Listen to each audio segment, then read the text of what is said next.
Olá, prezados alunos, professor Daniel Alexandre aqui, sejam mais uma vez bem-vindos à nossa disciplina Modelos de Liderança. E nós vamos falar sobre os conflitos na liderança. Quem já assistiu algumas aulas minhas sabe que a gente já falou sobre esse assunto, mas hoje a gente vai falar sobre os conflitos na liderança, nas questões comportamentais. Essa aula a gente vai trabalhar muito com as questões comportamentais, perfis, as questões emocionais. É uma aula bem interessante, então vem comigo nessa viagem maravilhosa do desenvolvimento humano. O que é um conflito, pessoal? O conflito é uma ausência de concordância, de entendimento, oposição de interesses, de opiniões, divergência, oposição mútua entre as partes que disputam o mesmo direito, competência ou atribuição. Então, conflito é isso. Conflito é a ausência de alguma concordância, seja em qualquer área da sua vida, no trabalho, na família, no dia a dia. A gente falou em uma das aulas que existe o conflito intrapessoal, né, que é esse nosso conflito interno, e a gente vai discutir um pouquinho sobre ele hoje também, dentro dessas questões comportamentais.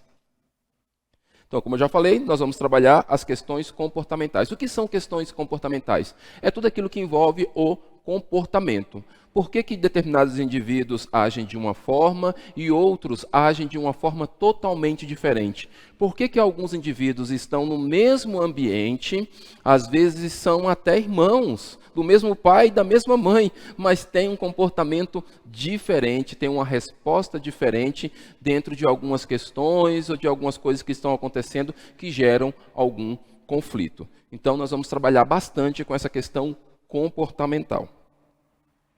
Então, nós vamos falar aqui de temperamentos, de perfis comportamentais, que é o DISC. Vamos falar dos traços, dos 5 traços de caracteres. Vamos falar de inteligência emocional. Vamos falar da gestão de competência. E, por último, a gente vai falar sobre essa questão de interesses. Então, a nossa aula vai seguir esses tópicos aí. E a gente vai tentar, nesse momento aqui, bater um papo bem legal sobre cada um desses. Então, vamos começar com os temperamentos.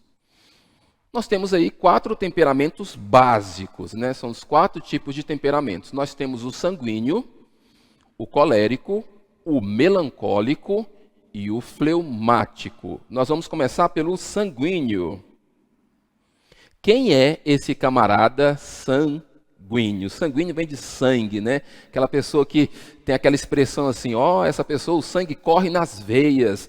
Essa pessoa é uma pessoa bem ativa, bem expressiva, bem extrovertida. Então, o sanguíneo, ele tem alguns pontos fortes. Quais os pontos fortes dele? Primeiro, ele é companheiro. O sanguíneo, ele gosta de companhia, ele gosta de relacionamento. Se ele puder, ele está todo dia com as pessoas, conversando, se relacionando. É aquela pessoa que chega numa festa e ela já chega chegando. Então ela chega assim, na hora que ela chega, ela já muda o clima. Todo mundo, opa, chegou fulano, vem cá. E às vezes, né, quando ele chega, ele chama a atenção para si e até a conversa muda. Ele costuma ser muito simpático. Então o sanguíneo, ele costuma ser muito simpático. Isso já é dele. Ele tem uma simpatia própria e ele é comunicativo. Então, é uma pessoa que gosta de se comunicar, ele fala com mais facilidade, ele se expressa muitas vezes com mais facilidade, gosta de falar na frente, gosta de aparecer. Então, esse é o sanguíneo. Eu separei 3 pontos fortes dele aqui. Os pontos fracos que ele tem aqui, quais são os 3 principais que eu separei para vocês aqui? Ele é impulsivo, ou seja, o que ele sente, ele faz.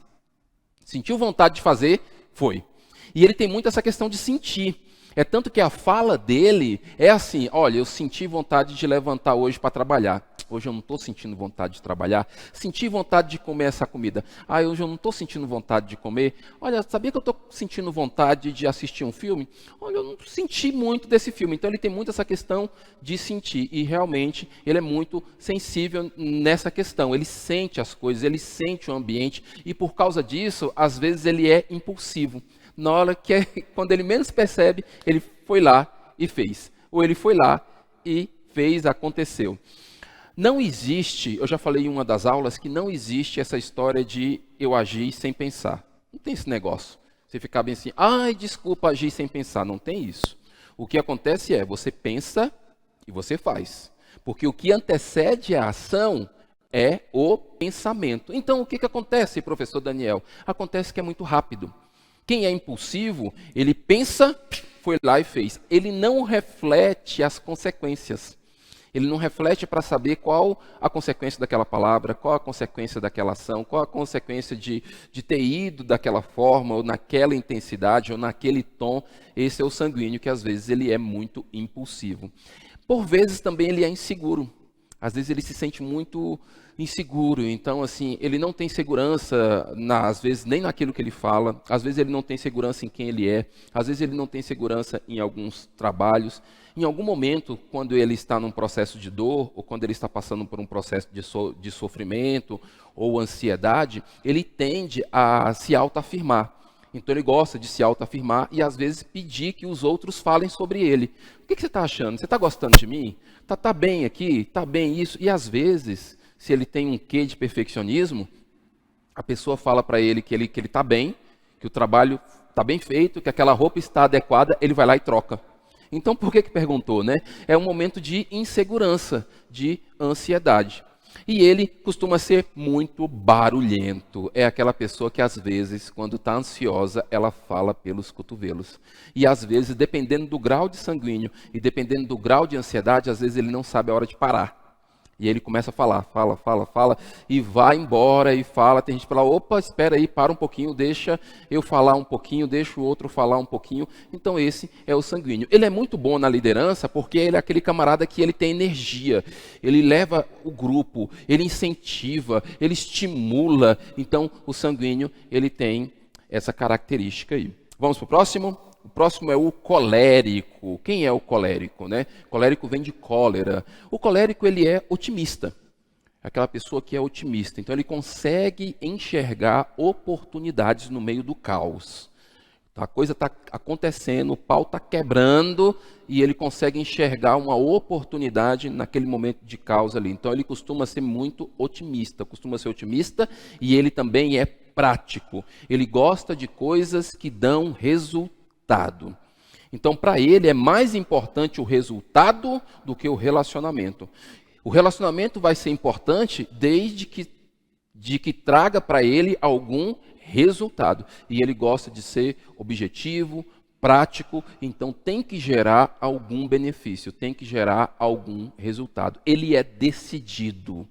Então é aquela pessoa com uma ideia, quando ele tem uma ideia, a gente chama de ideia fixa, ele vai até o fim. Ele é decidido. Enquanto ele não se convence, ou alguém não convence ele de que ele está errado, naquela posição, ele vai continuar. Ele vai continuar firme ali, não, é isso que eu quero, é isso que eu vou fazer, mesmo que muitas pessoas não acreditem nele. E na história da liderança, das pessoas que marcaram a liderança, que ficaram conhecidas como ícones de liderança, nós vamos encontrar algumas pessoas assim, que foram decididas. Às vezes estavam muita gente contra. Muita gente dizendo que é contra, que não vai dar certo. E ele com aquela ideia, ele vai lá e faz até o fim. Mesmo que dê errado. Se der errado, depois ele se refaz e ele vai construindo ali. Uma das fraquezas dele é que ele é insensível. Ele costuma ser insensível. Então, assim, pelo fato dele ser uma pessoa muito prática e muito decidida, voltada para resultado, ele não dá tanta atenção para o sentimento dos outros. E às vezes nem ele sente muita coisa. Dependendo do grau de colérico, ele também não sente muita coisa. Então, ele é taxado como insensível. Então, assim, às vezes as pessoas falam, nossa, isso aqui não teve empatia, não me entendeu, não me compreendeu. Então, alguns perfis vão sentir um pouco essa insensibilidade dele. Às vezes ele também é intolerante, ele não tem muita paciência. Então, ele não vai ter muita paciência com pessoas que não são práticas, com pessoas que não são objetivas. Então, subjetividade com ele, quem começa a ser muito subjetivo, ou prolixo, ou explicar muito, ele já começa a ficar agoniado, ele começa a ficar angustiado.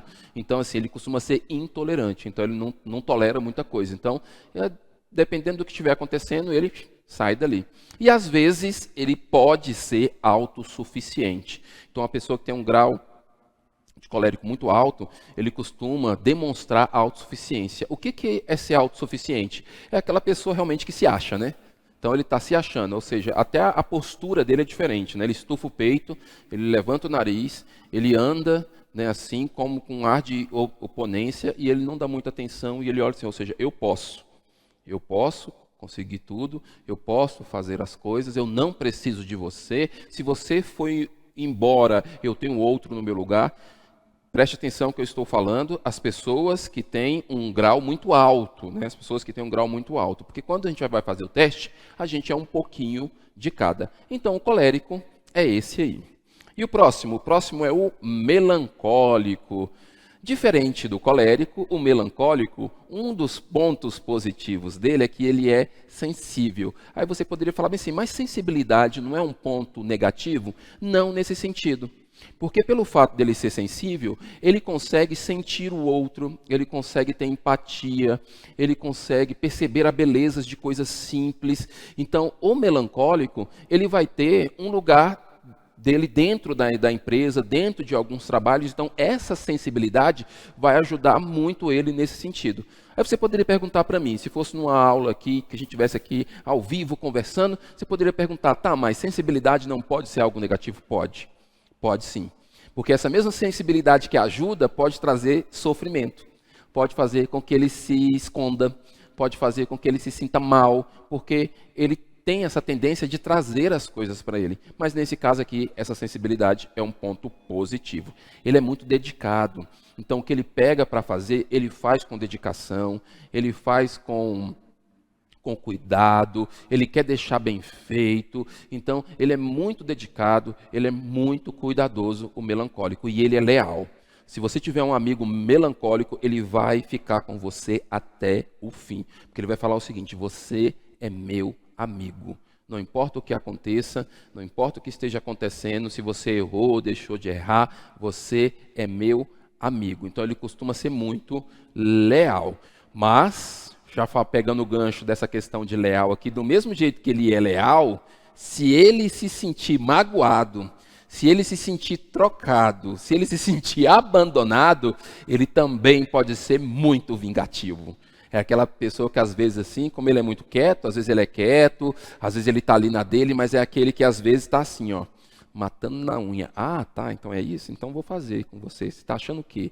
E aí ele começa. Então ele tem a tendência a se magoar com muita facilidade e tem a tendência de ser negativo. E aí ele pode ser em algum momento confuso, às vezes por causa dessa sensibilidade, ele é muito criativo, né? Então ele é criativo, às vezes ele fica no mundo das ideias, no mundo do pensamento, então às vezes ele tende a ser confuso, então ele tende a ficar com várias ideias, às vezes ideias conflitantes, um momento de ambivalência, de dicotomia ou dissonância cognitiva, então ele tende a ser. E ele também tende a ser pessimista. Quando existe um grau muito alto do melancólico, então quando faz o teste, o melancólico dele deu muito alto, ele tende a ser pessimista, principalmente quando ele está em sofrimento.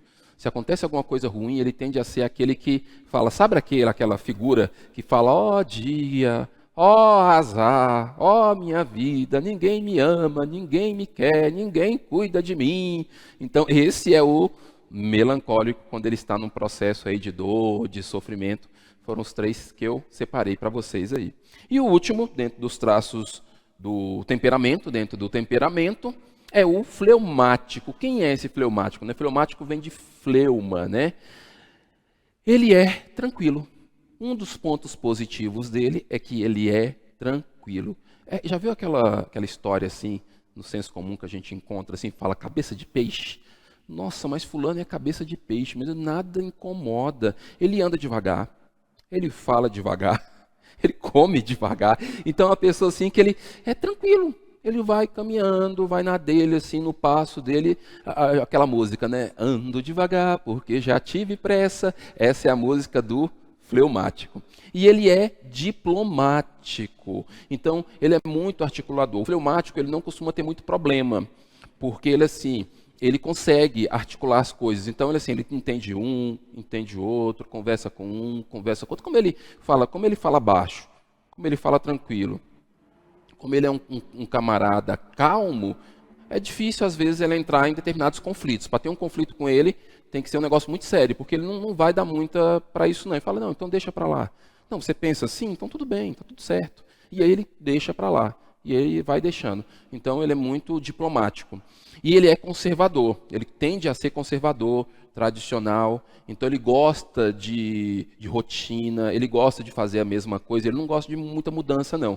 Então você vai chegar na casa dele, você vai ver que a casa dele está arrumadinha, ele arrumou a casa, está do jeito que ele quis, vai ficar ali durante muito tempo. Diferente de um camarada, por exemplo, sanguíneo. O sanguíneo, dependendo como ele está ansioso, você chega num dia, a casa dele está de um jeito. No outro dia, a casa dele está de outro. Porque ele já mudou de lugar. O fleumático não. Tá bom daquele jeito, tá tranquilo. Então ele não gosta de muita novidade, de ficar mudando. Ele gosta de ser conservador. Um dos pontos negativos, ou uma das fraquezas do fleumático, é porque ele é desconfiado. Ele é quietinho, ele fica ali na dele, às vezes introvertido. Já viu aquela história assim que fala, fulano tem cara de bobo, tem jeito de bobo, mas de bobo não tem nada, não tem nada de bobo ali. Até a cara engana, porque fala assim, tem cara de bobo, mas é uma expressão que a gente diz que cara de bobo também ele não tem, porque ele é desconfiado, ele fica analisando, ele fica prestando atenção, tende a ser muito inteligente, tende a pegar as coisas no ar, porque ele é muito atento. E ele é atento e ele, às vezes, ele é introvertido, como eu já falei. Por ser introvertido, por que eu coloquei isso como uma fraqueza? Porque a pessoa que é muito introvertida, ela perde espaço. Como ela não aparece, às vezes ela vai perder determinadas oportunidades.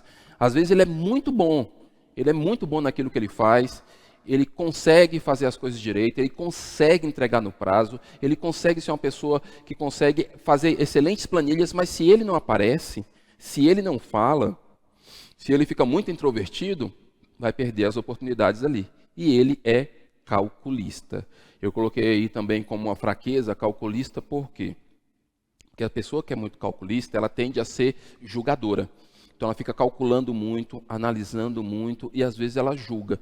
E por causa desse julgamento, desse pré-julgamento, ou desse pré-conceito, ela acaba ficando mais introvertida, se afastando daquela situação e tirando as suas próprias conclusões. Quando a gente faz o teste, dá um pouquinho de cada. Vai dar um pouquinho de cada. Então a gente não é totalmente uma coisa só. E temperamento não muda, pessoal. Temperamento não muda. Você não muda de temperamento. Então, às vezes você que está me ouvindo aí, eu sou fleumático, eu não gosto de ser assim, eu queria ser sanguíneo. Desculpa, mas você não vai ser sanguíneo. O sanguíneo está assim, mas eu queria tanto ser igual ao fleumático, que ele fala baixinho, que ele anda devagar, você não vai conseguir ser fleumático. A gente não muda o temperamento, ou seja, não muda, não troca o temperamento do outro. Mas o que a gente faz? A gente molda.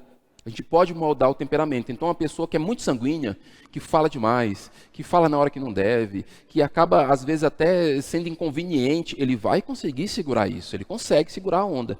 A pessoa que é muito fleumática, que ela é muito na dela, que ela está muito quietinha, que ela não fala, que ela fica ali muito introvertida, ela consegue sair disso? Consegue. Ela vai conseguir andar um pouquinho mais, ela vai conseguir fazer um pouquinho mais, mas ela não vai deixar de ser fleumática, porque essa é a essência dela. Então, a gente consegue moldar o nosso temperamento. E como é que a gente molda o nosso temperamento? Por meio de aulas como essa, por meio de dinâmicas de grupo, psicoterapias, cursos de desenvolvimento, autoconhecimento, aceitação e tudo mais, a gente vai conseguindo mudar ou melhorar os nossos temperamentos aí para a gente deixar o nosso ambiente melhor e a nossa liderança ficar melhor também. E quando que acontece o conflito?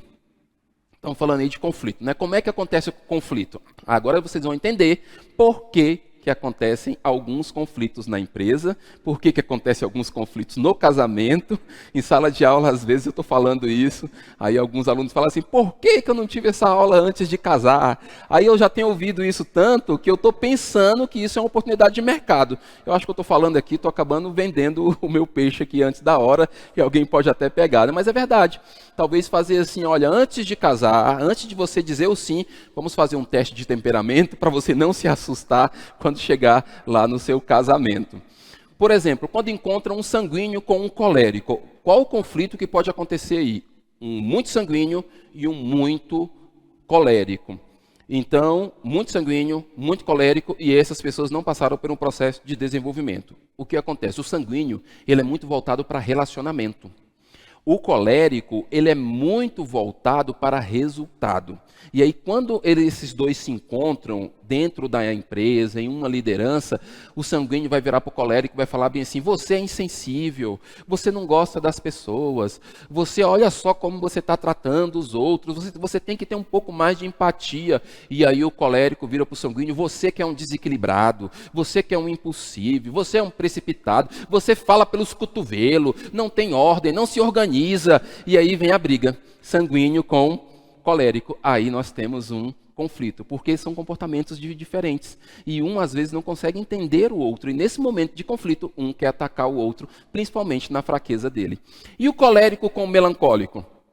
O colérico como melancólico. O melancólico, a gente não falou que o colérico tende a ser insensível e prático. Ele não tem muita paciência, não. Ele quer praticidade.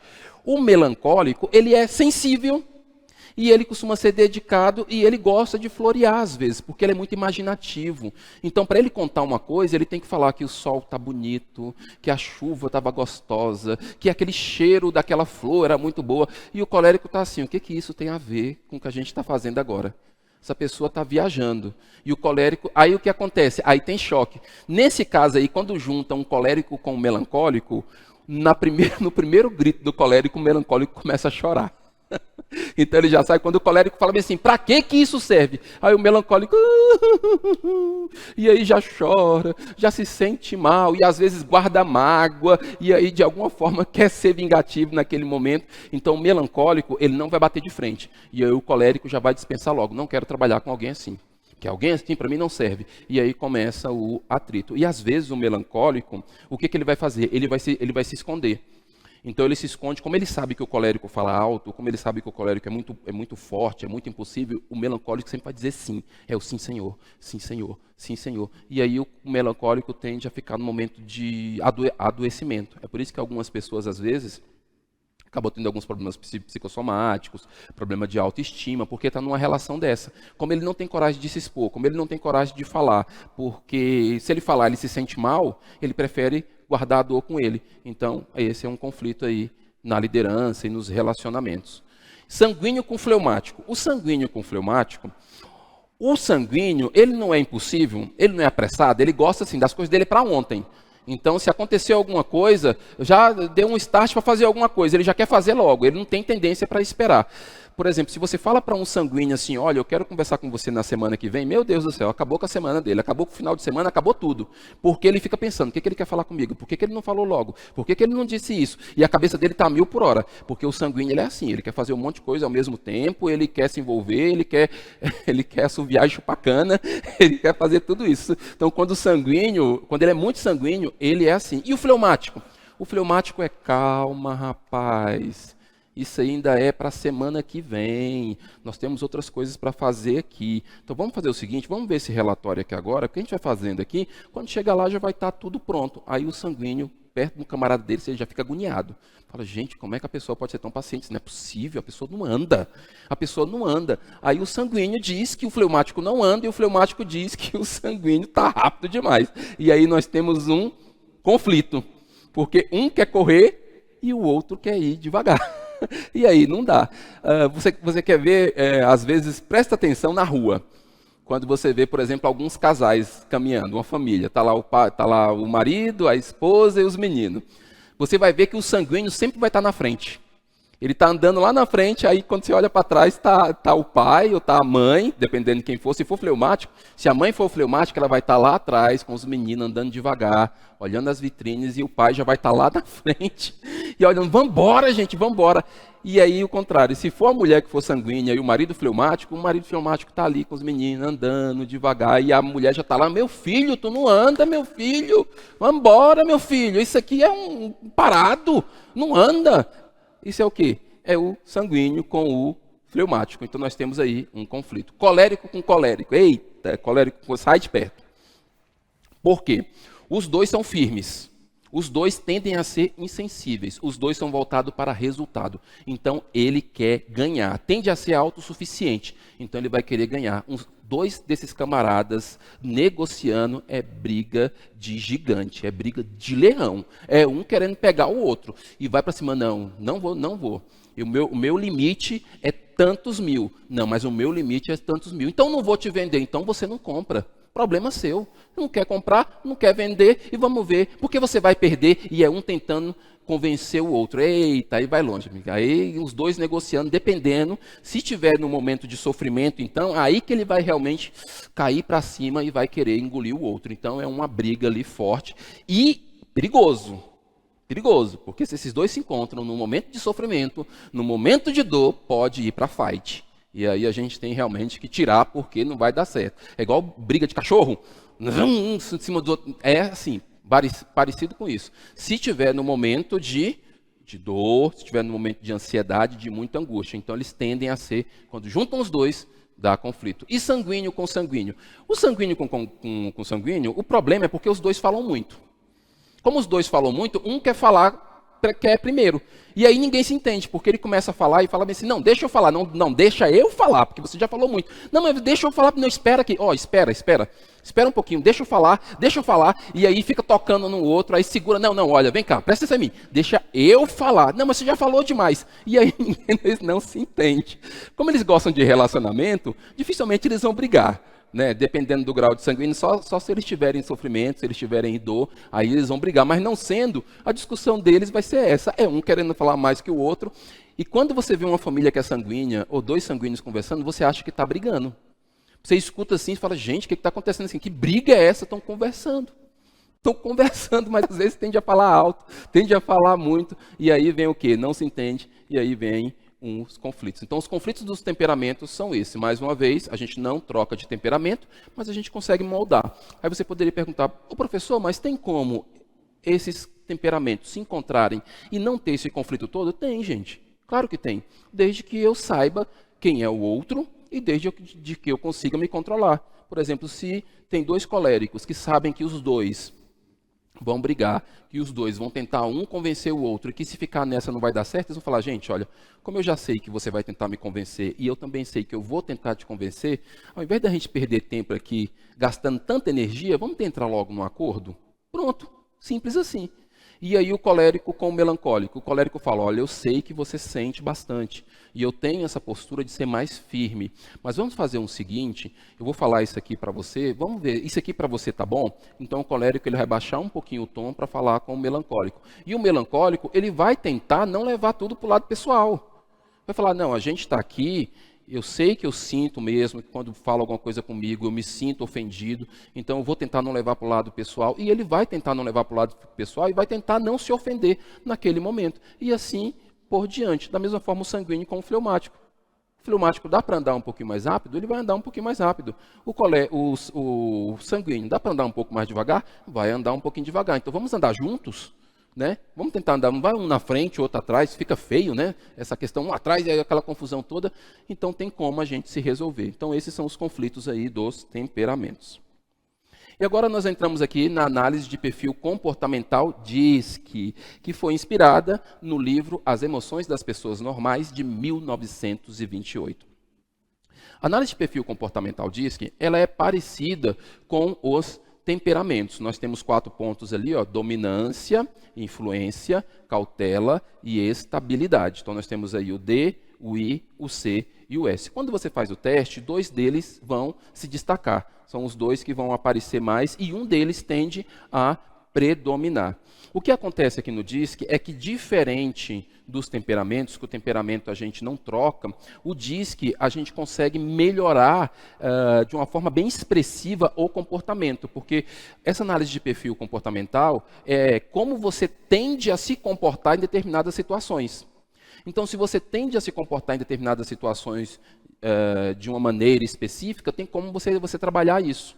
Então, como você trabalha, você faz o teste, por exemplo, agora. Você fez o teste, deu um gráfico. Daqui a 6 meses, se você se permitir passar por um trabalho, se você se permitir se desenvolver, daqui a uns 3 meses você vai conseguir mudar um pouco esse gráfico aí. E eu já vi pessoas, por exemplo, assim, é muito difícil, por exemplo, um I virar D e um D virar I, que aí a gente vai entender daqui a pouco, é um pouco complicado. Mas eu já vi em alguns gráficos, quem era muito I, e S era IS, quando deu ali, IS, depois de um tempo, quando fez o gráfico, o S subiu e ele ficou SI. Então, eu já vi, em alguns momentos, está bem próximo ali. Então, baixou o I, subiu o S, e aí está quase o S sobressaindo. Então, tem como, sim, a gente modificar esse aí, baixando um pouquinho. Claro que não vai ser uma mudança muito expressiva, porque aí seria necessário mudar a sua essência, da mesma forma como os temperamentos. Mas o diz que a gente consegue ver uma mudança bem mais específica, bem mais clara em relação a essa mudança comportamental. Então vamos lá, quem é o D? Nós temos o DI. O D é o dominante. Então uma pessoa que tem o alto D, ele tende quê? A agir para resultado, ele tenta motivar as pessoas, ele é uma pessoa que aceita desafio, então ele vai para cima, ele gosta de desafio, ele toma decisão rápida, ele gosta de questionar a situação, ele gosta de assumir a autoridade, ele gosta de gerenciar conflitos ou transtornos e solucionar problemas. Então esse daqui é o típico perfil do chefe, é o típico perfil do gerente.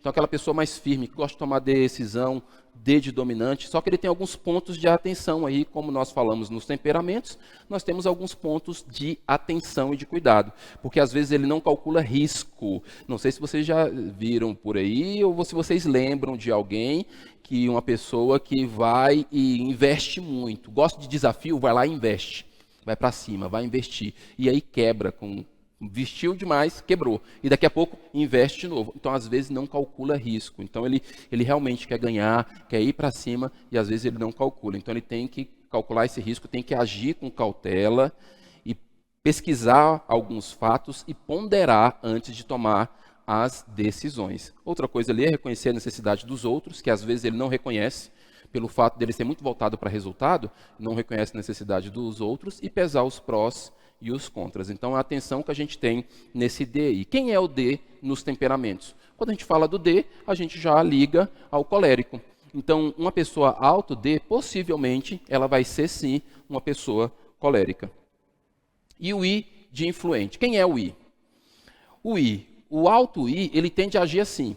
Ele gosta de pessoas, ele gosta de causar uma boa impressão, ou seja, ele gosta de aparecer, né? Então, quando ele chega, ele gosta de causar uma boa impressão, então ele veste a roupa para causar uma boa impressão, às vezes ele sorri bastante para causar uma boa impressão, ele gosta de ser bem visto, de ser bem quisto, e ele tende a ser eloquente, então ele fala com certa facilidade, ele cria um ambiente motivador, ele gera entusiasmo, às vezes ele causa um entretenimento com as pessoas, aquela pessoa que gosta de contar história, gosta de contar piada, ou seja, deixa o ambiente mais gostoso. E aí ele sempre vê as pessoas em situações com otimismo. Ele acredita no outro. Ele acredita que o outro pode mudar, que é possível de mudança, e ele gosta muito de participar de atividade em grupo. Pelo gostar de pessoas, ele gosta de dinâmica de grupo. Só que ele tem alguns pontos de atenção.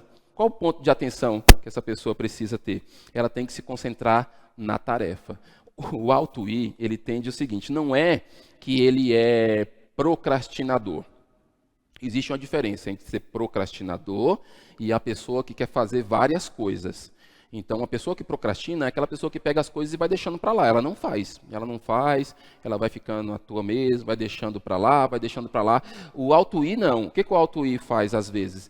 Ele começa a fazer, por exemplo, ele começa a estudar. Aí ele começa a estudar ali para fazer a prova. Aí ele ficou ali uns 20 minutos estudando para a prova.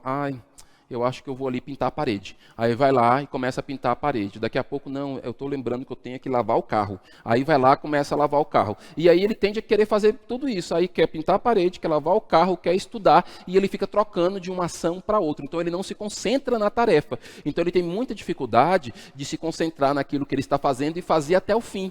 Porque ele tende a se desmotivar. Quando ele fica muito tempo fazendo uma coisa só, ele tende a ficar desmotivado. Aí ele para de fazer aquilo, vai fazer outra, depois volta, e aí às vezes ele se vê todo emaranhado, com um monte de coisa para fazer e ansioso. E cuidado, viu?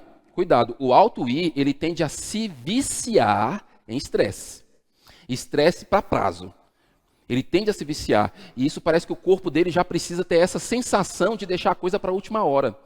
E aí ele deixa para a última hora, vai correndo, tem aquela adrenalina dele. Quando ele faz, ele se sente aliviado. E depois ele tende a fazer isso. Então ele tende a se viciar a esse tipo de coisa. Então o alto I, ele tem que tomar muito cuidado com isso, porque ele vai gerar um grande estresse para ele, para a família, para os alunos, para as pessoas que estão em volta. Então ele tem realmente que se programar, fazer uma tabelinha para não deixar as coisas para a última hora. Outra coisa aí, ó. que ele tem? Ele precisa buscar fatos. Então, ele tem que se focar também na questão dos fatos e menos na questão da imaginação, das conclusões e da subjetividade. Ele tem que falar mais diretamente. Então, o auto-I ele tem uma dificuldade de ser objetivo. Se você vai perguntar alguma coisa para um auto-I, ele tem que explicar. Ele não consegue enviar áudio pelo WhatsApp em menos de um minuto. Você pergunta para ele bem assim, você vem para a reunião, ao invés dele falar sim ou não, ele tem que falar, pois é, rapaz, eu estou aqui pensando, porque se eu for agora, eu não sei se eu vou depois, mas talvez eu vá. Não, quer saber? Eu vou. Já passou 1 minuto e meio, ao invés dele falar que ia, mas ele tem que explicar. Então, às vezes, ele tem essa dificuldade de falar diretamente. Ele tem que respeitar a sinceridade. Às vezes, quando ele escuta alguém que é muito sincero, ele não respeita, então ele tende a ter uma interpretação equivocada, então ele tem que tomar cuidado com isso. Ele tem que desenvolver abordagens sistemáticas, mais organizadas, mais concisas. Ele tem que preferir lidar com coisas em vez de pessoas. Como ele gosta de lidar muito com pessoas, ele tende a fugir de atividades mais técnicas. Ele tende a fugir de atividades que ele não considera que são atividades mais gostosas de fazer. E então ele precisa disso. E ele tem que adotar, sim, ser mais lógico e, às vezes, ter um acompanhamento pessoal de alguém que é mais lógico, que é mais sistemático, para poder dar conta ali do recado e ajudar esse auto-I. E o S? O S é aquela pessoa segura. Quem é o S? É aquela pessoa segura, ou seja, ele atua de forma consciente e previsível, ele demonstra paciência, ele desenvolve habilidades específicas, ele ajuda os demais, ele demonstra ser leal, ele é um bom ouvinte, ele lida bem com pessoas entusiasmadas e ele cria um ambiente de trabalho harmonioso e instável. Gente, o S é maravilhoso. Conviver com pessoas que têm alto S, essa pessoa ela quase não dá problema. É aquela pessoa assim que ela cede com facilidade só para o outro ficar bem. E ele é na dele, ele é tranquilo, cabeça de peixe, fica ali na dele. Quem que o S parece? O S parece muito com o fleumático. Ele parece muito com o fleumático. O D parece bastante com o colérico, o I muito com o sanguíneo e o S parece com o fleumático. O que essa pessoa precisa? Ela precisa reagir bem a mudanças inesperadas. Eu não falei que assim como o fleumático não gosta de mudanças? Você chegou na empresa, nós vamos mudar as cadeiras de lugar, nós vamos mudar o setor de lugar, a gente vai pintar a parede de outra cor. O S, ele se incomoda com isso, com essas mudanças. Eu já tive isso em sala de aula. Alguns S's e alguns fleumáticos, quando a gente fala assim, vamos mudar a sala, vamos fazer um círculo, vamos fazer uma dinâmica de grupo, ele começa a ficar incomodado, porque ele não gosta daquilo. Ele gosta de ter aquele trabalho mesmo. Olha, eu sei o que vai acontecer, eu sei que o professor vai chegar, vai escrever no quadro, vai fazer um exercício. É isso que eu quero. Ele não quer muita mudança. Então, ele precisa se desafiar mais, ele precisa ser mais voltado para desafios, ele precisa se envolver mais com algumas atividades, ele precisa trabalhar com a questão de pressão, quando precisar pressionar alguém, ele ir ali e pressionar a pessoa, ou pedir para a pessoa, ou insistir com a pessoa para que ela faça determinada coisa. Ele também precisa, às vezes, falar dele. Como ele é muito na dele, às vezes ele não fala dele, então ele não se autopromove. Ele não fala o que ele faz de bom, ele não se coloca na frente. E ele precisa saber tanto trabalhar em um ambiente confortável, como também trabalhar em um ambiente imprevisível. Ele só quer trabalhar num ambiente confortável, num ambiente que ele já sabe o que vai acontecer. Priorizar o trabalho e ser flexível. Ele tende a ser inflexível. Assim como o fleumático, que tende a ser conservador, o S tende a ser inflexível. E o C? O C é o cauteloso. Vamos agora para o C. Quem é o C? O C é aquele que é cauteloso. Então, nesse próximo slide aí, a gente está falando agora do C cauteloso. Então, quem ele é? Ele é aquela pessoa que ele gosta de aderir diretrizes e padrões chaves. Então, o C também ele vai parecer um pouquinho com o fleumático. O C vai parecer com o fleumático, o S vai parecer com o fleumático. Aí você pergunta, quem parece com o melancólico? O melancólico, ele vai ficar entre o S e o I. Aqueles dois ali vai ter as aparências ali do melancólico. Então, esse C, quem ele é? Ele é uma pessoa que ele gosta de diretrizes Ele gosta de trabalhar com palavras-chave, ele gosta de se concentrar em detalhes, é o perfeccionista, detalhista, ele é analítico, ele gosta de pesar os prós e os contras. Às vezes, sim, ele é muito diplomático, tentando ajustar as pessoas ali. Ele tem abordagens indiretas e sutis para resolver conflitos, então ele não é direto. Mas ele fica jogando indireta, sutil. É aquele que vai comendo pelas beiradas. Já viu aquela história? Aquele que come pelas beiradas, que vai pegando ali, e ele gosta de coisas precisas. É uma pessoa que trabalha com precisão, ele analisa o desempenho de forma crítica, e ele gosta, sim, de sistematizar. Ou seja, sabe aquelas pessoas que falam assim, eu gosto das coisas bem explicadinhas nos seus mínimos detalhes. Esse é o C. Ele gosta das coisas bem explicadinhas, nos seus mínimos detalhes, ali cada um no seu lugar. Agora, o que ele precisa? Ele precisa delegar as tarefas. Porque às vezes ele toma muita coisa para si. Ele quer fazer tudo sozinho. Então ele não delega. Ele precisa tomar decisão rápida. Pelo fato dele ficar analisando muito, então ele gosta de analisar, ele gosta de ver os prós e os contras, às vezes tem algo que não precisa de tanta análise. E aí ele perde muito tempo analisando. Então ele tem que ser mais rápido. Utilizar regulamentos somente com diretrizes, então ele tem que tomar cuidado com isso, essa questão de ficar utilizando regulamentos só com diretrizes. Tem coisas que não precisa ter tantas diretrizes assim. Ele precisa, às vezes não tem tanto diretriz, não tem uma norma específica, mas ele tem que tomar uma decisão e ele tem que ir. E essa pessoa, às vezes, quando é muito C, ela tem dificuldade muito de tomar decisão. Se você colocar para ela ter duas escolhas, dou duas opções para você, pronto, surtou. A pessoa surtou, ele não consegue, se ele não consegue decidir entre se é branco ou se é preto, se é maçã ou se é banana, e aí ele começa a ficar muito confuso com isso. Então ele precisa realmente, às vezes, tomar certas decisões.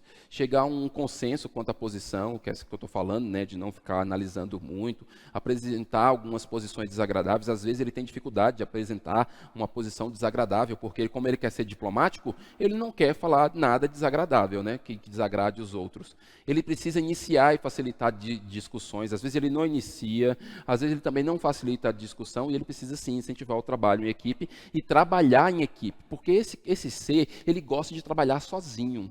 Ele, se possível, coloca ele dentro de uma caixa, fica ali dentro de uma sala, só ele e o computador, só ele e o relatório. Ele não quer gente na cabeça dele conversando. Mas só que às vezes ele vai precisar trabalhar em equipe. E essa é uma dificuldade que se tem. E aí a gente consegue trabalhar isso, moldar isso. E como que é o conflito? Vamos lá. Como que é o conflito aí? Quando o D e um I se encontram.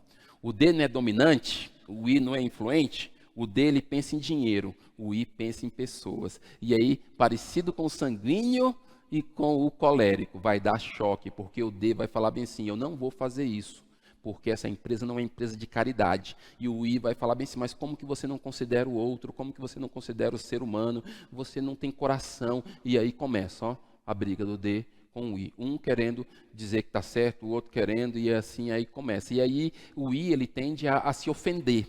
Ele tende a se ofender com o D. E o D não está nem aí para ele. O D diz, não, isso aqui é uma questão organizacional, isso aqui eu já tomei a minha decisão, e o I está lá se sentindo mal, se sentindo rejeitado, abandonado. Um I com C.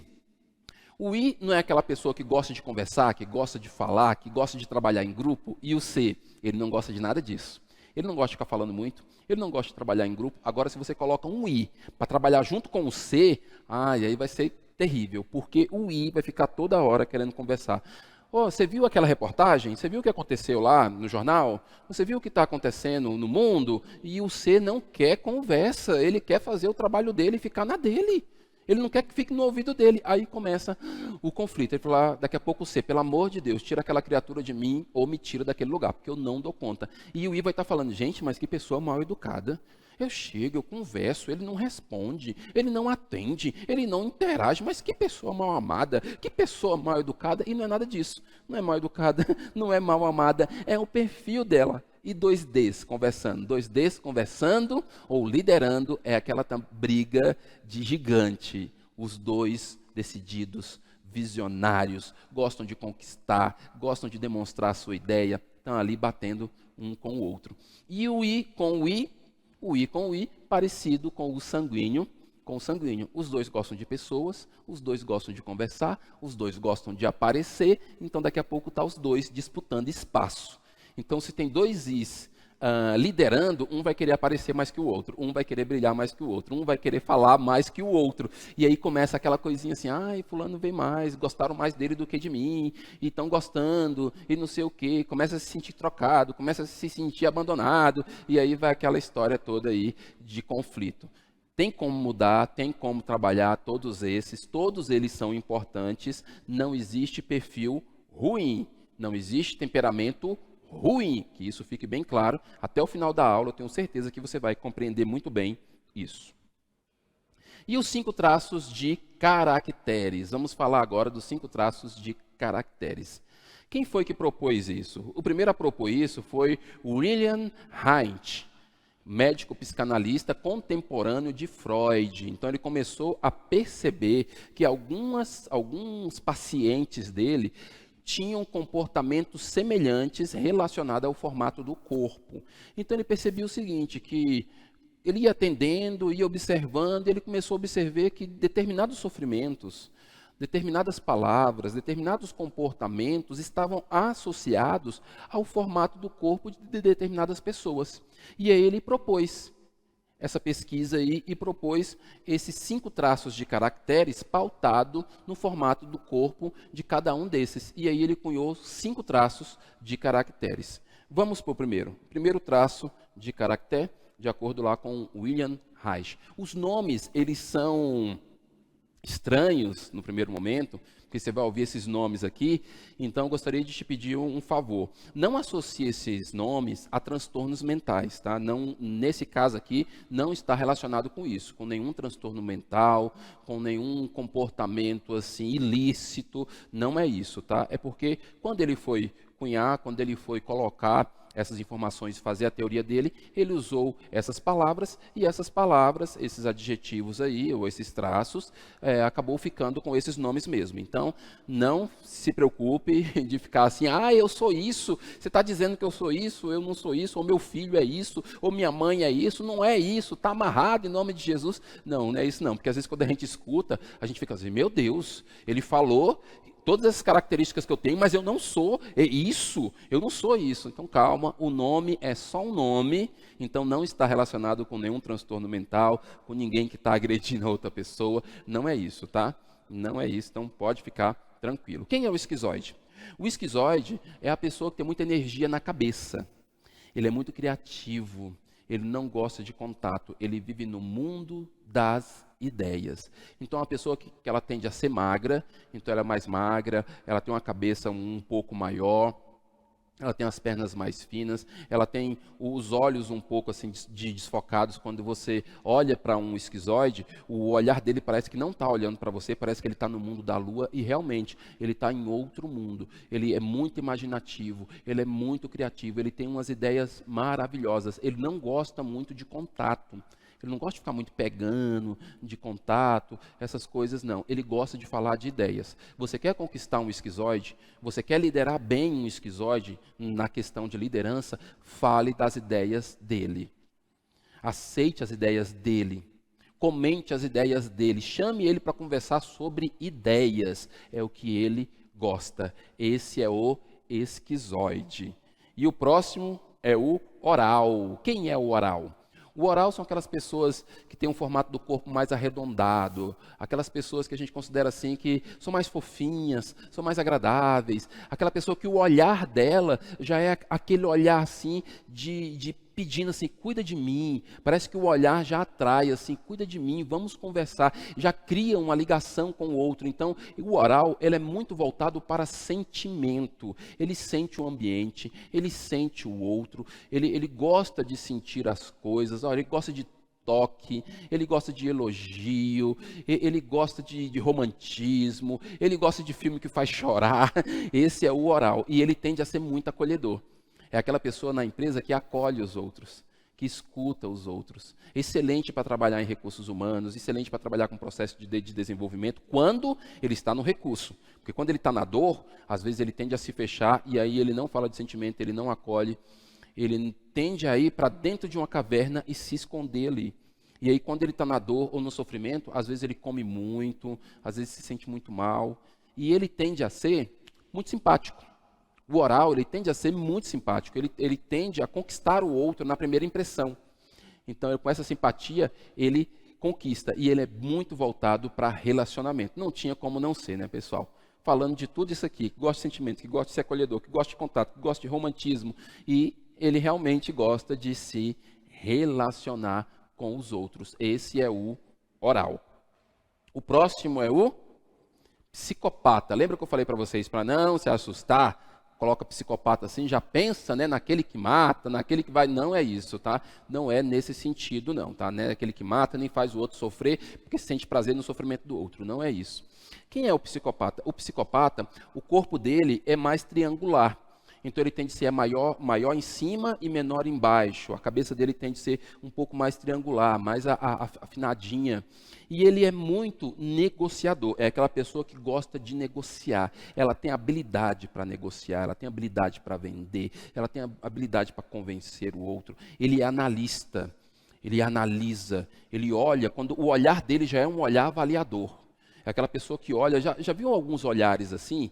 Quando a pessoa está olhando para você, parece que ela está entrando dentro de você, parece que ela te penetra assim com o olhar. É aquela pessoa realmente que olha e vai te avaliando. Ela te avalia, ela olha, ela percebe o ambiente. Esse é o analista. E ele é articulador. Ele tem uma habilidade muito grande de articular, de trazer ideias, muito inteligente, inteligentíssimo. Então ele consegue pegar uma ideia, pegar uma coisa, articular com outra, convencer o outro. Excelente para isso. E ele é decidido. Quando ele quer alguma coisa, ele vai até o fim. Ele decide fazer aquilo, ele vai. Ele é decidido. Esse é o psicopata. E o próximo é o masoquista. Mais uma palavra aí, para você não se assustar e falar, não é isso, eu não sou isso. Então calma, também não está relacionado com nenhum tipo de transtorno mental ou algum comportamento que gosta de sentir dor, não é isso, tá? O masoquista, como é que ele é? Ele tende a ser mais quadrado, o corpo dele é mais quadrado. Então, assim, ele tende a ser grande, as pernas dele, as coxas e as panturrilhas tendem a ser do mesmo tamanho. Ele é uma pessoa assim que tem um formato do corpo um pouco mais quadrado, um pouco mais reto. E é uma pessoa muito prática. Ele é prático, então ele gosta de praticidade, ele gosta de fazer. Ele é executor, porque ele é forte. Então ele tende a suportar muito as coisas. É aquela pessoa que carrega mesmo. Já viu aquela pessoa que carrega os problemas da família? Aquela pessoa assim que toma para si, carrega o problema da família, vai até o fim. E às vezes ele não demonstra que está sofrendo. Preste atenção no que eu estou falando. Ele não demonstra que está sofrendo. Porque o masoquista, assim como o oral, ele sente. Ele sente. Só que o oral sente e fala. Sentiu alguma coisa, falou. O oral só não vai falar quando ele está na caverna, quando ele está numa dor, que aí ele se esconde. Mas o oral, quando ele sente, ele fala. Agora, o masoquista, ele sente, mas ele não fala. Porque ele tem medo, às vezes, de ser humilhado. Ele tem medo de fazer alguma coisa errada. Então, ele não gosta de errar. O masoquista, ele não gosta de errar. Então, ele prefere ficar, às vezes, calado na dele, não falar, não se expor para não errar. Então, ele é prático, forte e ele é perseverante. O masoquista, ele, assim como o psicopata, ele também é decidido. Ele vai até o fim. Só que o masoquista é mais perseverante do que o psicopata.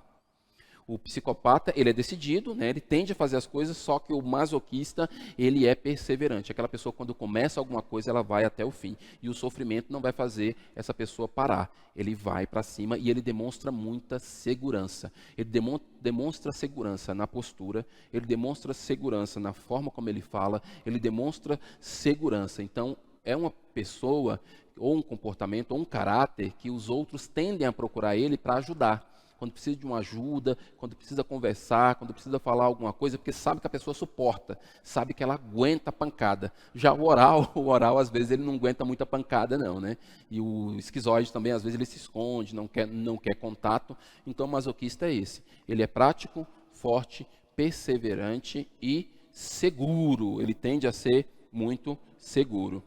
E por último, o rígido. Quem é o rígido? O rígido são aquelas pessoas que têm o corpo mais simétrico, né? Tem os músculos às vezes aparentes, tem uma simetria no corpo e ele tende a ser perfeccionista. É aquela pessoa que ela tende a demonstrar perfeição. Ela sempre quer demonstrar uma perfeição, não gosta de errar, gosta de aparecer, gosta de holofotes. Ele tende a ser competidor, ou seja, ele quer ser melhor que o outro. Então, se ele tiver que competir com alguém, ele quer demonstrar que ele é melhor, ou que ele melhorou, ou que ele está na sua melhor versão. Então, ele quer demonstrar, sim, que ele está bem, que ele está bonito, e ele está na posição que ele tem que estar, e ele gosta muito de tarefas. Ele é muito voltado para tarefas, então ele faz muitas coisas. Ele se envolve com a tarefa, ele vai fazer, ele gosta de executar e aí gosta de liderar. Como ele gosta de aparecer, como ele gosta de estar na frente, como ele gosta de elogio, como ele gosta de holofotes, ele gosta de liderar. Ele gosta de estar na frente, ele gosta ali de aparecer. E o conflito? Quais são os conflitos que acontecem quando esses traços se encontram? Cada um deles tem uma dor. Por exemplo, o oral, a dor do oral é abandono. O oral tem medo de ser abandonado. O esquizoide tem medo de ser rejeitado. O psicopata tem medo de ser manipulado. O rígido tem medo de ser trocado. O masoquista tem medo de ser humilhado. Então, dentro desses medos e dentro dessas dores, a gente vai encontrar alguns conflitos. Por exemplo, um oral e um esquizoide. Quando o oral se encontra com o esquizoide. O oral não é aquele que gosta de falar, não é aquele que gosta de toque. O esquizoide é aquele que gosta do mundo das ideias e não gosta de toque. E aí, quando esses dois se encontram, tem um conflito. Porque um gosta de ficar tocando, pegando, conversando, e o esquizoide está ali, quer falar de ideias. Não quer falar de sentimento, ele quer falar de ideias, quer falar de criatividade. Então, quando esses dois se encontram, pode ter sim um conflito. O psicopata com o oral. O psicopata ele tende a não sentir muito, então ele não sente muitas coisas. O oral já sente demais. E aí temos um conflito.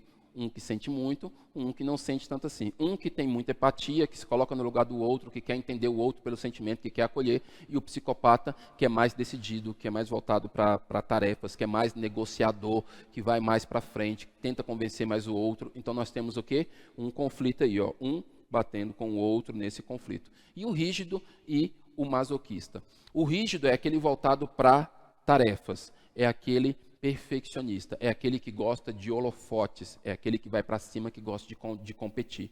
O masoquista, ele vai mais devagar, ele é um pouco mais prático, ele não quer aparecer tanto, ele não quer errar, porque ele tem medo de ser humilhado ou de ser machucado. Então, aí nós temos um certo conflito. Alguém que quer fazer muito, que quer muito fazer, que quer muito ir para frente, que quer aparecer, e o masoquista que quer ter mais segurança. Ele quer ir um pouco mais devagar. Ele vai um pouco mais devagar, mas ele termina, ele precisa de um pouco mais de segurança, e já o rígido não. Então, quando os dois se encontram, nós temos aí um conflito.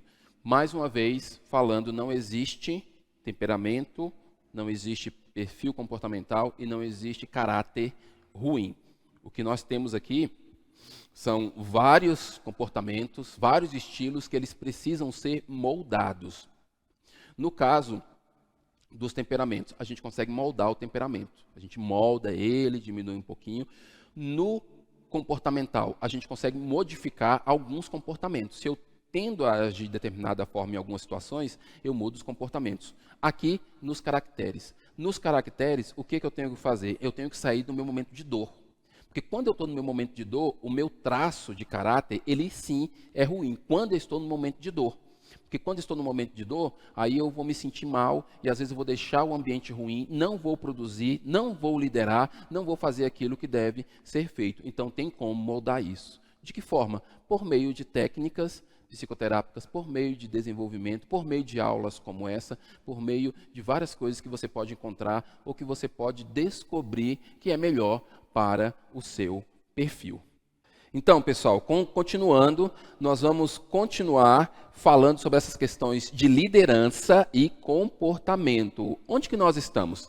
Nós estamos falando da liderança e os conflitos e a importância da gente entender tanto o comportamento do líder como o comportamento do liderado dentro dessas questões. Então, quanto mais eu me entendo e quanto mais eu entendo o meu liderado, melhor serão os meus relacionamentos, melhor será a liderança e melhor serão as metas atingidas. Então, tende a ser mais eficiente e tende a ser mais eficaz quando eu me entendo e quando eu entendo o outro nessas questões comportamentais. Só para reforçar, nós estamos falando de liderança e os conflitos nas questões comportamentais. Então, nós temos aí agora o próximo, é o 6 Seconds. O que é o 6 Seconds? 6 Seconds é um teste que mede a inteligência emocional. E o que é a inteligência emocional? É um conjunto de competências que permite a você aplicar pensamentos e sentimentos para tomar decisões melhores. Então, quando eu faço esse teste de inteligência emocional, eu vou perceber como que está a minha inteligência emocional, como é que eu reajo, se eu estou sentindo muito, se eu estou refletindo consequências, o que está acontecendo. Então, dentro do teste emocional, dentro do 6 Seconds de inteligência emocional, eu vou medir o quê? Primeiro, eu vou medir autoconhecimento. Qual o meu nível de autoconhecimento? Será que realmente eu me conheço? Será que realmente eu me aceito? Será que realmente eu sei o que está acontecendo comigo? Esse é o autoconhecimento, é o que esse teste ele vai medir. E aí o próximo passo é a questão da decisão de escolha. Será que eu sou uma pessoa que consegue decidir? Que consegue escolher, que consegue sair de onde eu estou, sair de uma inércia para um outro estágio? Como é que está a minha decisão de escolha? Será que eu fico muito estressado, muito ansioso? O que está acontecendo? E o outro ponto que vai ser medido é o empenho próprio. Como que está o meu nível de empenho? Será que eu sou uma pessoa realmente que tem perseverança? Que tem força de vontade, que tem causas nobres, que se automotiva? Como que é o comportamento nesse sentido? Então é assim que esse teste vai medir. Só para a gente entender como é que funciona, quando você preenche todo esse teste, eu vou mostrar para vocês aqui um gráfico. Lembrando que isso aqui é só um exemplo, tá, pessoal? Existem vários gráficos, existem várias coisas que você pode fazer em relação à inteligência emocional. Eu tenho acesso a isso daqui, então é o que eu trago. Por exemplo, essa pessoa que fez esse teste aí, olha só como é que apareceu. Autoconsciência, olha o nível dela. Embaixo nós temos ali, ó, vulnerável, emergente, funcional, qualificado e expert. Então, nós temos aqui que quando é feito o teste, vai dar ali se você está no vulnerável, se você está no emergente, no funcional, no qualificado ou no expert. Por exemplo, autoconsciência, que é voltado para a questão do autoconhecimento. Identificar emoções. Como que essa pessoa está? Identificar emoções, ela está no funcional. Então, ela consegue identificar as emoções dela. Reconhecer padrões, ela reconhece.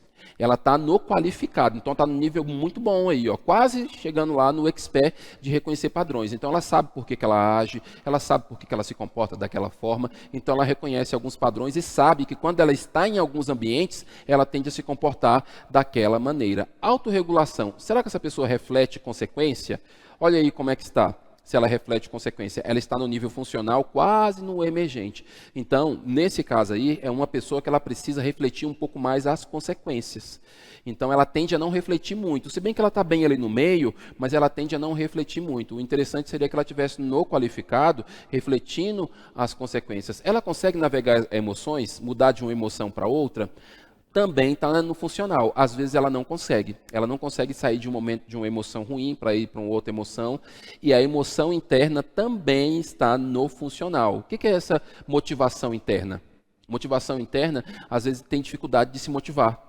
Tem dificuldade de estar estimulado para alguma coisa. Então, tende a parar. Então, está bem ali no funcional. Não está no emergente nem no vulnerável, mas pode melhorar. E o otimismo? O otimismo é um dos menores, bem juntinho ali, de refletir consequências. Então, é uma pessoa que ela tende a ser pessimista. Está bem no meio aí, ó. Então, ela não é muito otimista, também não está muito pessimista, mas ela está ali no meio. Então, como ela está ali no meio, às vezes ela tem um pouquinho de otimismo, às vezes tem um pouquinho de pessimismo. Então, isso aí mede a inteligência emocional. E propósito? No propósito ali, ó, no propósito está quase no qualificado, ó, bem na linhazinha do qualificado. Essa pessoa está no funcional. Ela precisa melhorar a empatia, porque a empatia também está bem ali no meio, ó, um dos melhores. Então, é alguém que precisa, sim, se colocar mais no lugar do outro. Uma pessoa dessa daqui, ó, que está assim, navega emoções, tem uma motivação interna, às vezes é pessimista, às vezes é otimista, está dentro desse processo aí, por que ela não consegue exercer empatia? Ela consegue exercer empatia quando ela está no momento de emoção boa.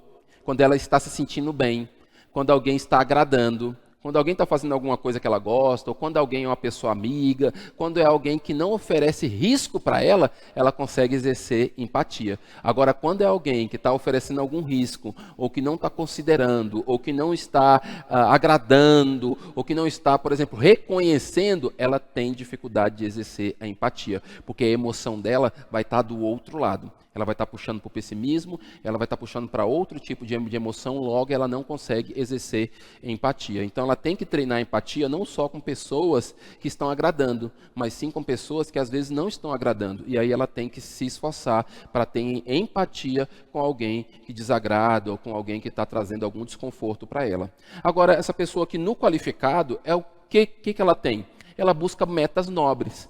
Então é uma pessoa muito voltada para a questão humana, para as questões sociais, de ajudar o outro, está sempre disponível de querer ajudar, de querer auxiliar, de fazer alguma coisa boa. Então no expert ali, ela está de buscar coisas nobres. Costuma ser uma pessoa que faz muitas coisas, muitas tarefas, está sempre querendo agir, sempre querendo ajudar o outro, sempre querendo ir para frente, mas aí tem dificuldades ali na questão emocional, na questão da empatia, e aí a gente precisa trabalhar. Para que serve isso dentro de um modelo de liderança? Se é um líder que faz um teste dele, ele precisa sim procurar treinamentos para desenvolver isso, porque tende a ser uma pessoa que vai desistir com mais facilidade, tende a ser uma pessoa que vai se ofender com mais facilidade.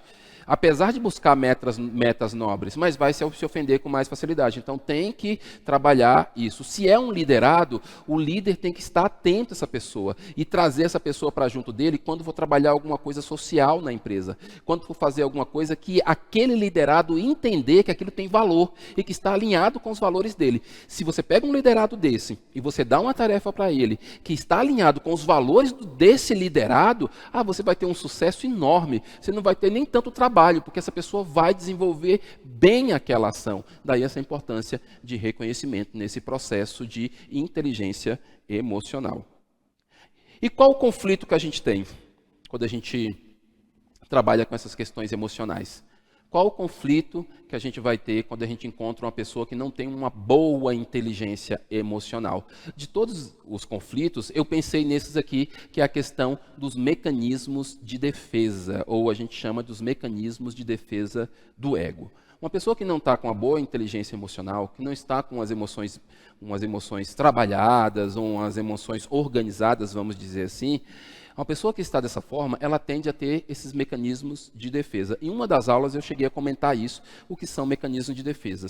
Mecanismo de defesa é aqueles comportamentos que eu tenho para defender o meu ego, para defender a minha postura, ou para eu sentir menos dor. E um dos mecanismos de defesa, eu vou citar alguns aqui, um dos mais clássicos é a negação. Então, eu estou me comportando de uma maneira, eu estou fazendo alguma coisa errada, só que eu nego. Eu falo, não é errado, não é esse comportamento. Eu tenho essa tendência de negar esses sentimentos. E eu fico só negando. Outro comportamento voltado para a questão do mecanismo de defesa é o deslocamento. O que é o deslocamento? É quando alguma coisa ruim acontece comigo, alguém faz alguma coisa ruim comigo, e eu não falo diretamente com quem fez aquilo, e aí eu desloco para outra pessoa. É aquela história de descontar. Está descontando. E é isso mesmo.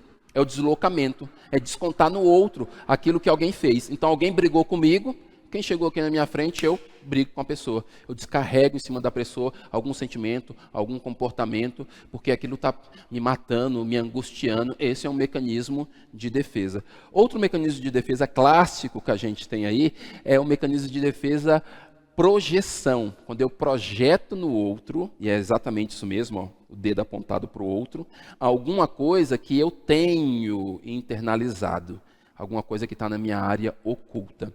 A gente observa muito isso quando alguém tende a repetir sempre os mesmos comportamentos ou tende a acusar determinadas pessoas sempre das mesmas coisas. Quando a pessoa está sempre falando aquilo, olha, fulano é ruim por isso, ou fulano é isso, ciclano é aquilo. Não vou dar nomes aqui não nesse momento, mas você vai saber do que eu estou falando. A pessoa fica assim, olha, não, Olha, esse aqui é isso, olha só, como é que não pode, isso sem vergonha, isso não tem vergonha, isso não tem caráter, isso não tem moral, isso não sei o quê. E não é uma vez só que a pessoa faz isso, praticamente nos comportamentos, praticamente em várias ocasiões, está se falando a mesma coisa, tende a repetir, a história é sempre recontada e sempre o outro que está com problema.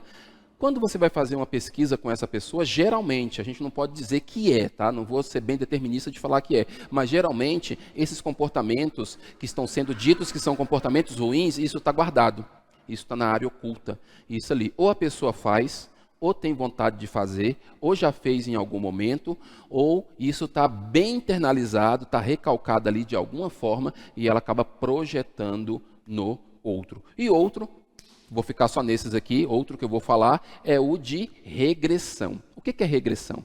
Regressão é quando um adulto, por exemplo, tem comportamento infantil.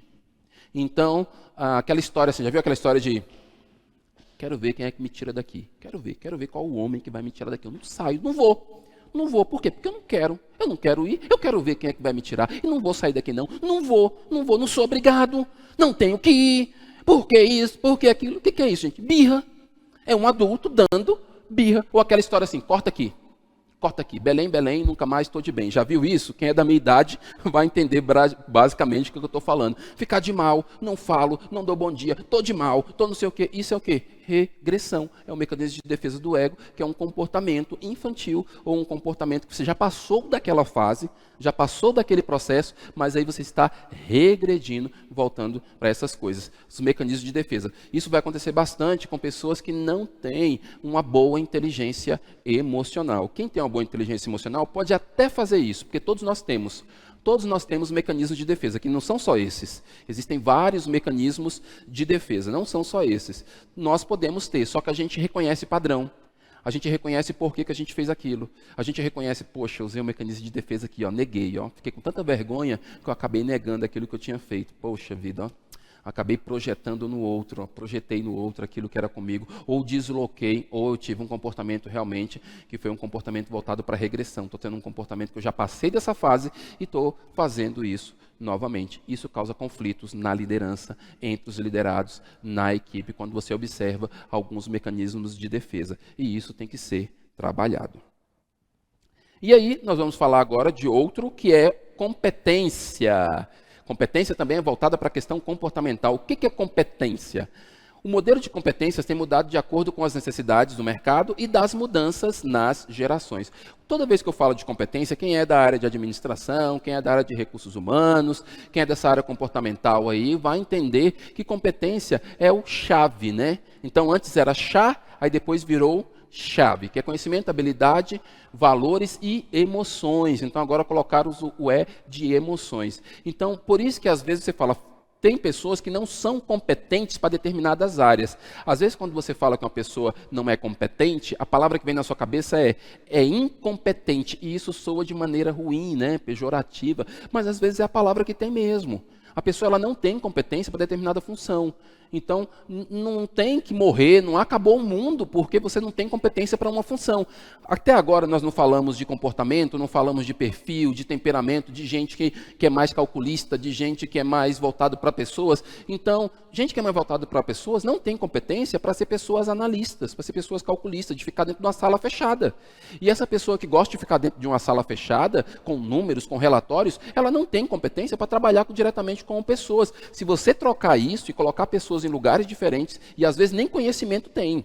Às vezes não tem conhecimento, não tem essa habilidade. Então, não tem um perfil, às vezes não tem nem o conhecimento e nem a habilidade, você está prejudicando a empresa, está prejudicando a equipe, está prejudicando a pessoa e está prejudicando a sua liderança. Então, muito importante a gente compreender e entender a competência de cada um. Vamos ver cada um deles aqui. Conhecimento. O que é o conhecimento? Conhecimento é aquilo que você tem na sua cabeça, é aquilo que você aprendeu, é o seu aprendizado, é a sua teoria, vamos dizer assim. Então, você tem conhecimento sobre aquele determinado assunto. Você tem conhecimento. O próximo é a habilidade. A habilidade é a prática. Então, eu tenho conhecimento, mas eu tenho a prática. Eu sei fazer. Eu sei me conduzir, eu sei ser flexível, como essa mulher aí, ó, me desdobrar. Eu sei fazer isso. Porque eu tenho a prática.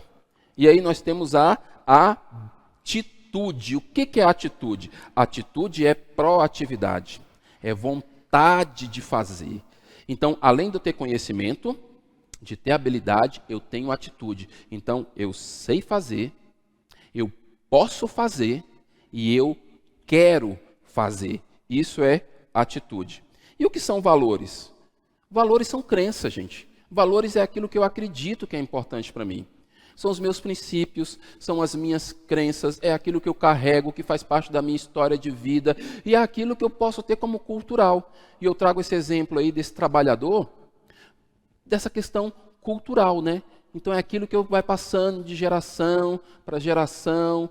Então eu aprendi a fazer o vaso, vou passando para o meu filho e vai passando. Isso é o quê? Vai ficando valores. Além de ter a habilidade aí, o conhecimento, a atitude, mas valores é isso, tá? Valores, eu posso falar que valores são crenças. Valores são crenças. Valores são princípios.